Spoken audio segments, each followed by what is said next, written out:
Аймгийн онцгой комиссийн 9-р хурлын шийдвэрээр байгалийн аюулт үзэгдэлд өртөж орон гэргүй болсон зарим иргэдийн өргөдлийг шийдвэрлэж гэр олгох болсон юм а. Тус шийдвэрээр аймгийн онцгой комиссийн хотог өндөр сумын иргэн мөнх жаргалт бүрсэр нарт 5 антай гэр олгох ажлыг зохион байгууллаа.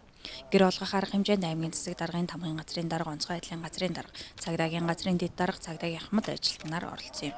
Хотог өндөр сумын унд багийн иргэн мөнх жаргалт цагдаа шүүхэн шийдвэр гүйцэтгэх албанд ажиллаж байгаад өндөр насны тэтгэвртэй гарсан.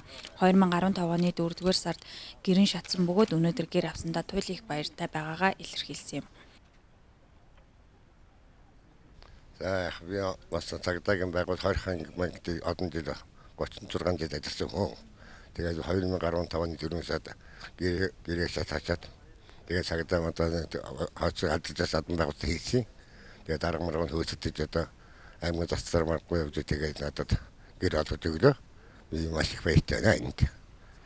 За өнөөдөр аймгийн онцгой комиссийн шийдвэрээр салхи шуурганы үеэр хүчтэй салхи шуурга одоо Булган аймагт одоо боссон. Үүний улмаас тэр үеэр одоо галын аюулд орон гэр нь одоо өртөж орон гэрг болсон хоёр иргэнд гэр гардуулах ёслолын ажиллагаа болж байна. За энэ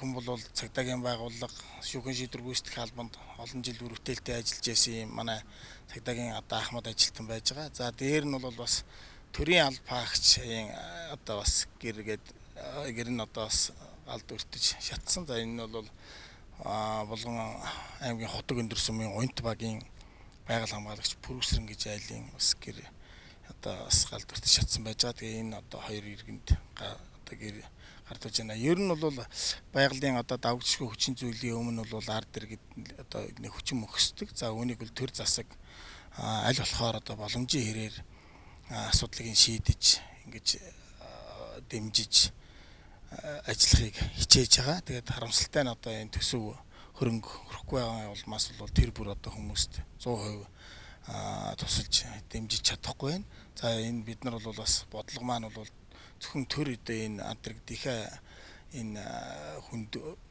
одоо байдалд орсон үед туслахаас гадна төрийн одоо бос байгууллагууд дэлхийн зүүн за тэгээд одоо өөр бусад төрийн бос байгууллагуудад хандаж энэ асуудлыг энэ бодлогын хувьд дэмжиж аль болохоор одоо гэр оронтой болгох.